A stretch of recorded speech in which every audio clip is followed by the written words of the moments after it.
Hi, thanks for tuning in today to Front Porch Conversations here at the Advent Christian Village. We're here at the Harmony Center this morning, and as our special visitors today, we have Tom and Sandy Spannagle. And I got that right this time. Thank you. It's great to have you here. Tell our visitors about where you were born and where you grew up, if you would. I was born in Milwaukee, Wisconsin, and I grew up real close to that city. Menominee Falls, Wisconsin. And Tom? I was born in Sheboygan, Wisconsin. That's right on Lake Michigan, about 16 miles from Milwaukee. And I lived my whole life in Sheboygan until I went to school in Milwaukee, and then I stayed in Milwaukee most of my life. And Sandy, what about you? Did you go to school in Milwaukee, the Milwaukee area? Until high school. Till college. I went to Stevens Point College, which is just north of Milwaukee, and I studied education, kindergarten, primary education. I always wanted to be a teacher. Mm-hmm. I had a wonderful first and second grade teacher, and that led me to become a teacher. Would each of you share a special childhood memory, or several if you'd like? Well, I grew up, my grandparents lived in northern Wisconsin, and we would go up north for our vacation. And I always wondered, how far do you have to go up north? But they lived on a farm, and it was just unique being there. And they had electricity, but no indoor toilet. So, we lived in a modern house, but so we had to, if we stayed overnight, we had to take the pot outside. But that was... Did you go in winter? Yeah, sure. We would go in Thanksgiving, and it would be cold, and Christmas, very cold. And if we stayed overnight, you'd wake up and there'd be ice on the windows because they didn't have a furnace. But that was our vacation. We never went any other place except up north. Well, my son lives in Michigan, and they talk about going up north too. He lives in the middle part of Michigan. So that's quite a trip. Yeah. Tom, what about you? Well, I have a very early childhood memory that I remember, probably because it was traumatic. And I must have been maybe 3 or 4 years old. And my parents tell me that I was very opinionated, very stubborn, and did not like to listen to people. And I remember being outside at night. I think we're on my way to my grandmother's house or back. We didn't have a car at the time. And my father told me to do something I didn't want to do. And I said, no. And he said, well, you have to. And I said, oh no, I will hold my breath. And I remember holding my breath, and then I passed out and fell over. And that's how stubborn I was, that I wanted what I wanted to do, and I didn't want to listen to anyone. And then another vivid memory I recall is I was probably 6 years old and at my cousin's house, and we didn't have cars at that time. We had to walk everywhere. And my cousin and I were arguing about this arrow from a bow and arrow set. And he wanted to be Robin Hood and I wanted to be him. And he had it and I wanted it. So the next thing I remember is that arrow was down my throat. I don't know how it got there, but it was down my throat. Then my aunt came in and heard that and saw the blood coming out of my mouth and shrieked and ran me over to an emergency medical place, which is about 3 blocks away. I can't imagine what it was like for her to have to carry a wounded child like that and wondering what was happening. But I remember being in the doctor's office there and tasting that blood. I can remember that. And wondering what was going on. I had no idea. And then I remember hearing that doctor say to my aunt, "You are really lucky. If that arrow had been a fraction of an inch away, he would be dead right now." And I knew that there was something unusual, that God had spared me. And later on, I think I came to realize that although I didn't care for God most of my life, that he really did care for me. Wow, that's a wonderful memory in one way. Yeah. In many ways, yeah. Do you have siblings? I have 2 brothers and 2 sisters. I'm the second oldest, and they're all still living. I have my younger sister lives in Stuart, Florida, and the rest of them are in Wisconsin. And Tom? I have had 2 brothers. I'm the oldest, and my next brother died at the age of 60, I believe. I think he was 60 when he died of a brain tumor, and that was very shocking. And then I still have another brother, the youngest one, who lives in Sheboygan and is just nearing retirement age and having to make all those decisions that we have to go through. Mm-hmm. Well, Sandy, tell us about your college experience and what you did after that. Well, as I said, I went to college in Wisconsin, and I graduated with a degree in elementary education, kindergarten, primary. And I always, for some reason, well, my aunt and uncle were missionaries, and I thought that that would be a thing that I should do. And so my first job was as a teacher in a home and school in Louisiana. And I taught first grade. It was a 2-year program, and the children lived right on campus. It was not an orphanage, but they lived on campus, and we lived there too. And we had activities on the weekend with them and in the summer. And then when it was time to, my 2 years were up, then a good friend I had met there, we decided we wanted to live together. And so I was from Milwaukee, she was from Roanoke, Virginia. And so we measured on the map and came up with Dayton, Ohio as between. And so we got an application and sent it off, and then we never heard from them. And it was time for us to move, and so we called them, and they said, "Oh, sure, come on." And so basically they hired us over the telephone. Oh my goodness. And how long were you there? I was there from 1969 to 1989, but in that time I took a 2-year leave of absence and went with Wycliffe Bible translators and taught first grade with Papua New Guinea. That's where they sent me.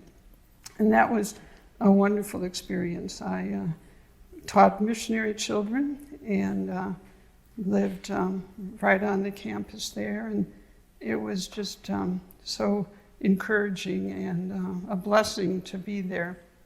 We taught in English. The children had to speak English to come to our school. And then after my 2 years, I went back to Dayton for 1 more year. And then I moved back to Wisconsin and couldn't find a job there, but I did meet Tom, and we got married, and the rest is history. Well, Tom, what were you doing during the time that Sandy was teaching school in Papua New Guinea? Well, I had a lot of things going on in my life that were not good. As I mentioned, that I was very independent, and I was an angry person. And I didn't like people generally. So people didn't offer me advice and I didn't seek it. And the first memory I had of what I might do in life was I was perhaps 8 years old, sitting in a church service, and we had communion at the time when the adults would go up in front and the children would be made in the pews, and we would sing hymns. And I remember sitting there singing this hymn, and that was one of the few things that I really liked about church. I didn't like church either. I didn't like God. I didn't like being there. I was an angry person that was not very nice. But I remember liking singing hymns, and all of a sudden the thought came into my mind that someday you're going to be like this pastor up in front. And I thought, no way could that happen. It was like God speaking to me. But that made an impression on me. And later when I had to decide what to do in life, I had nobody to ask or didn't want to ask. And I thought, well, maybe I could be a teacher. You know, that's sort of like what I had heard. And that was not a good choice either, because I didn't like people. How could I be a teacher? And I was very shy. I didn't want to be up in front of people. But I made that decision anyways. And then they had to ask, what would you like to major in? And I picked English, and I was terrible at English. I was making all these poor choices and just messing up my life, it seemed. And I went to the University of Wisconsin. I graduated with a degree in teaching, but never was able to teach, and I can understand why. So that's where I was. Tom, what has changed in your life that you've been able to, that you saw where you wanted to go? And Well, as I say, I was not making good choices. And as soon as I left home, I joined the Army and lived a very sinful life. And after the Army, then I came back home and I got married, and it wasn't a good choice either, because I wasn't a good husband, I wasn't a good person. And we had children, and I remember my wife saying, well, should we send them to church? And I wanted nothing to do with church. And I said, well, if they want to go, someone's got to take them, because I'm not going there. And we found someone to take them to a nearby church. And I remember one day my son came up to me and he said, look what I got in Sunday school. Would you read this to me, Dad? And it was the story of the prodigal son. And I started to read that, and I could not finish it. And I began weeping, just weeping and sobbing. And I knew it was all about me, but I didn't know what to do about it. I had no idea, because I had gone to a Lutheran school, but they never told us that we needed a relationship with Jesus Christ in order to be saved. They just taught us the Bible and taught us about Jesus. And I was so unhappy, but I didn't know what to do about my situation. Well, a few weeks later, my son invited me this time to go to church. And he said, we're going to sing in church. Would you please come? And I thought, there is no way I want to go to church. But because my son asked me, I thought, well, I could put up with this. I could sit there for a while. And the song that they sang was, I have decided to follow Jesus. Now, I think it was God orchestrating the whole thing going on there. And as they sang that song, I had never heard it before. And I realized that God was calling me, but I didn't know what to do about it. And the scary thing was that if I decided to follow Jesus, there was no turning back. I could not continue living the way I was, or doing what I was, or being the person that I was. So I was at a quandary and didn't know what to do. Well, maybe within a year's time, we had some in-laws on my wife's side that invited us to Michigan for a weekend. And they were very godly people. They were ex-missionaries, and they cared about their family, and they probably heard about us and decided that maybe they could be an influence in our life. Well, I was drinking heavily at the time and really didn't want to go, because I thought, I don't know if I can go a weekend without drinking. And as we pulled up to their house, lo and behold, when I opened the door, there in the gutter were 2 cans of beer that someone had left there. And I thought, what a wonderful thing this is. Now I have a way to get through the weekend. And I picked them, those filthy cans of beer up, and I said, look what I found. And I can imagine the horror in their minds. They probably thought it was like dog dirt or something like that in their estimation. But I was treasuring things. I put it in the refrigerator, and I got through the weekend. And a number of things happened there. As I looked at those people, I could see that they all got along. They didn't fight like I did. They weren't angry like I was. And then on Saturday, the husband offered to take us on a ride on his motorboat. And we all piled in the boat, but the boat would not start. And he pulled on that rope and pulled on that rope, and it would not start. And I thought, boy, I sure would get angry over that. But he didn't get angry. And I was amazed. And he just said, well, I'll see if I can get it fixed by tomorrow. Well, lo and behold, tomorrow came and he had got it fixed. We got in the boat again, pulled on that rope, and it would not turn over. And I thought, that's it. If that was me, I'd take that motor and I'd throw it in the lake. And I'd start cursing and I'd start yelling and I would get so mad.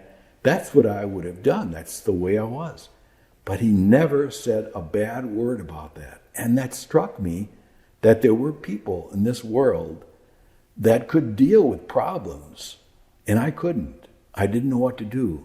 And I knew that I would like to be like this man, but I had no way of knowing how to be like him. And I didn't want to ask either.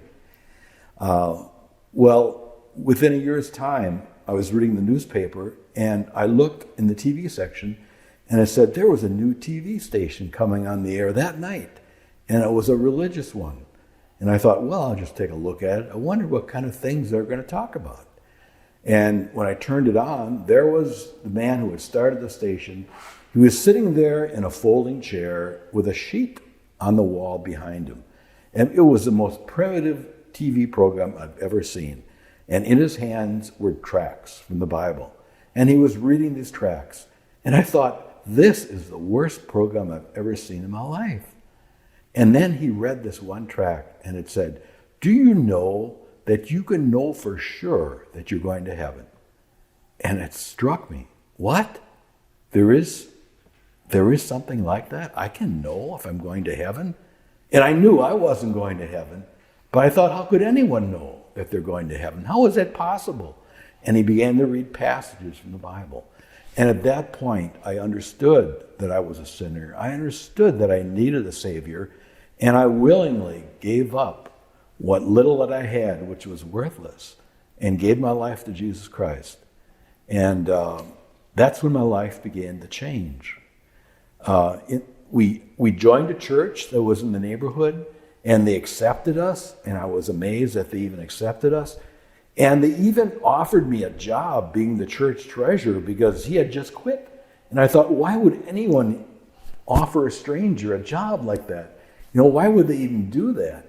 And I thought, well, this is one thing that I can do because I don't have to deal with people, and I could just do the books and turn in my reports, and then I can be a good Christian. And that was my idea of what my life would be like as a Christian. Cut.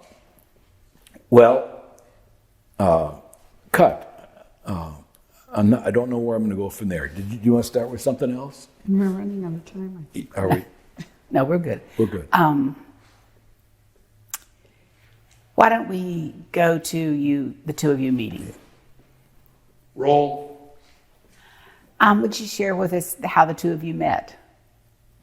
Well, when I came home from Papua New Guinea and went back to Dayton for a year, and then I came back to Wisconsin, and my brother and sister-in-law were going to a church, and Tom was going to that same church, and they invited me to come, and that's how we met.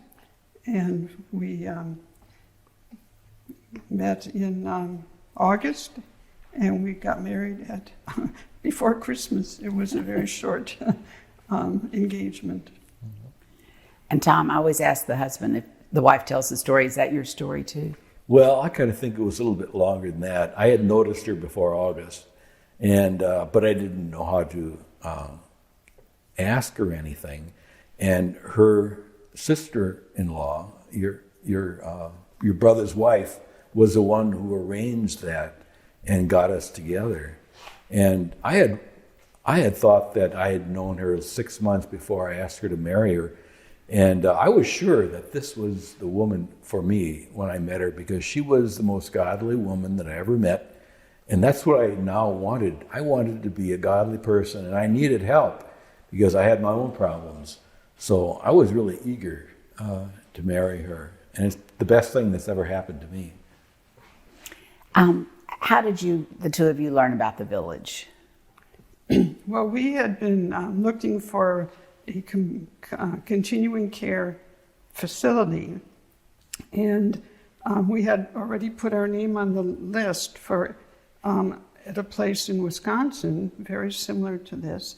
But we would come to Florida for a month to visit my sister, and she took us around to different places in Stuart, Florida, but we couldn't afford any of them. All of them had an entrance fee. And then I was looking on the internet and found Advent Christian Village. And when they said it was no entrance fee, well, we really perked up at that. And we came to visit, and a couple of years later, we decided that this is where we wanted to live. And so we came in November of 2019, and looked at it and wanted to buy a house, but we still had a house at home to sell. And so we went back to Wisconsin, were able to sell the house, and then when our house sold, we told Karen had sent us a lot of brochures, and she took us around when we were here in November, and she took us around, and we found the house that we're living at now and another house, but unfortunately that other house was already taken. And so when our house sold, we made an offer on the house on River Birch, and we came and moved in. And I understand you've attended the class to become members of the church. Yes, we have, and we got a letter saying we are a member now.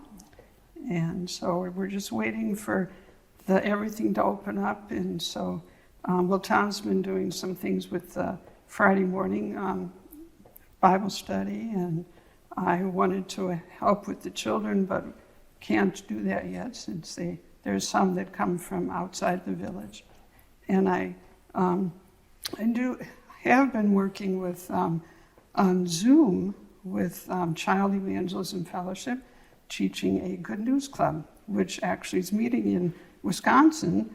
And so it's wonderful how God has given us opportunities over the internet to still reach not only boys and girls, but any age. And you're taking a class on the internet, I understand. I am. For many years since I retired, I got involved with Bible Study Fellowship, and I've been going to that also on Zoom, and it's a wonderful Bible study. It's for all ages, and it's international. It's all over the world, and God also has used Zoom to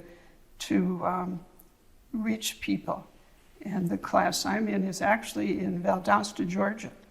So it's wonderful we can be on Zoom and don't have to drive anyplace. That's right. Stay in your pajamas if you want to.